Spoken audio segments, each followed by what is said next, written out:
amigo e amiga vascaína, tudo bem com vocês? Espero que sim, eu me chamo Danilo, seja bem-vindo aqui ao canal Sociedade Malta, um canal nordestino para falar sobre o nosso Vascão. E nessa manhã de 10 de agosto de 2020 a gente vai trazer algumas notícias que envolvem o Vasco, mas antes de tudo, deixa aí teu like se puder, se inscreva no canal, ative as notificações e também compartilha com mais amigos vascaínos, ok? Corre lá também no nosso Instagram e participa da campanha de sorteio que a gente vai realizar dia 21 de agosto com 3 brindes. É fácil, corre lá, acompanha o feed, lá nós temos uma publicação, curte, marca 2 pessoas, tenta compartilhar também nos seus stories, tá? Para fortalecer aí o sorteio que será realizado no dia 21 de agosto de 2020, tá bom? Vamos falar de notícia? Falar aí do nosso CT, o CT que teve a sua bandeira hasteada no último final de semana, se chama CT do Almirante. Diga aí o que você achou do nome dado pela atual diretoria. O senhor Carlos Leão até publicou em seu Twitter uma informação falando sobre essa questão do nome, né? Ele informou que o nome por hora é este, né? Não descarta que futuramente haja uma eleição entre os torcedores para escolher um novo nome, né? E a intenção de boa parte da torcida é colocar o nome ali do Moacir Barbosa, né? Ídolo do clube, um ex-goleiro aí que marcou história com a nossa camisa e com a camisa da seleção. Mas o Carlos Leão não vê isso com bons olhos, acha que, a exemplo do que aconteceu com São Januário, o nome deve permanecer intacto, né? E sem homenagear ídolos ou pessoas que marcaram a história do clube. Mas há uma intenção aí da diretoria de que realmente alguns setores, algumas áreas aí do centro de treinamento sejam batizadas com nomes de antigos ídolos do Vasco, né? De ídolos que marcaram a história do clube, como Ademir, Dinamite, Barbosa, Bellini, entre outros, né? Então, essa votação para nomes de setores e áreas do centro de treinamento realmente vai ser escolhida aí pelo torcedor através de votação, né? Em relação à política do clube, a política do clube que vai ter realmente eleições ali em 2020, em novembro de 2020, melhor falando, né? Um candidato aí, o senhor Luiz Manuel Fernandes, né? Que vem ali como candidato do grupo Casaca, teve aí seu nome envolvido numa possível união de chapas ali entre a chapa do Luiz Manuel Fernandes e a chapa do Levenciano, né? O Papo na Colina entrou em contato aí com o Luiz Manuel Fernandes, que reforça que sobre essa aliança até o momento ainda não há nada certo, né? Mas que o candidato realmente está aberto a esse debate, pronto para conversar e tentar aí ter um polo de unificação, né?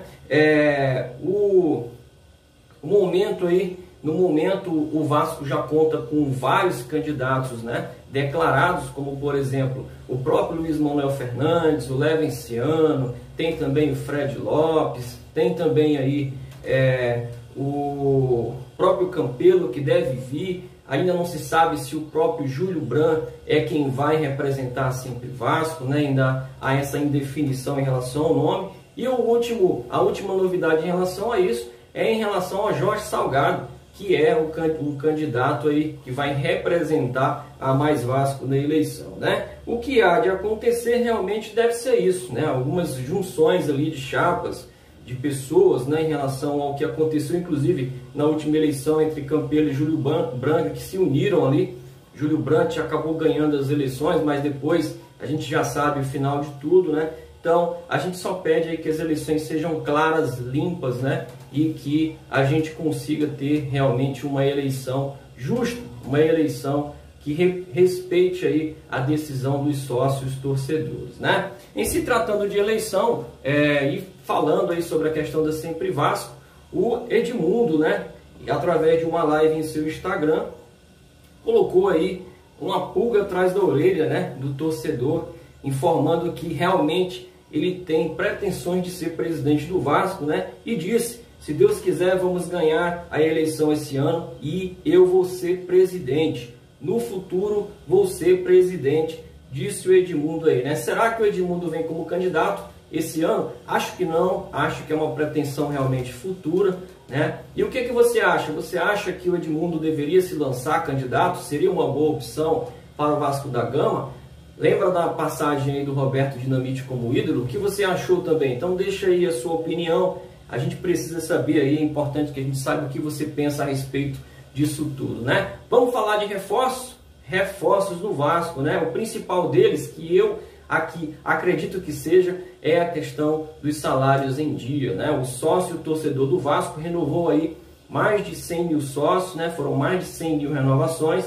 O Vasco, que conta hoje com 119 mil sócios, né? No quadro total aí de associados do clube, né? O Vasco, com essas renovações, está conseguindo aí ter todo mês uma receita de 3 milhões, que tem ajudado aí a honrar esses pagamentos de salários atrasados, colocando aí a vida salarial do Vasco praticamente em dia, né? Em relação a jogadores, um reforço é aguardado hoje para assinar contrato, né? O jogador Neto Borges já fez os exames médicos no final de semana e também já apresentou toda a documentação necessária para a sua contratação. Os empresários do atleta chegaram no Rio ontem e realmente o contrato do jogador, ao que tudo indica, deve ser assinado hoje. E essa informação é dada pelo Atenção Vascaínos, né? E o Vasco continua no mercado aí procurando um meia, né? O Vasco que perdeu aí recentemente o Fred Guarim, e o Vasco está no mercado aí tentando uma contratação. O Vasco que já se reforçou, né?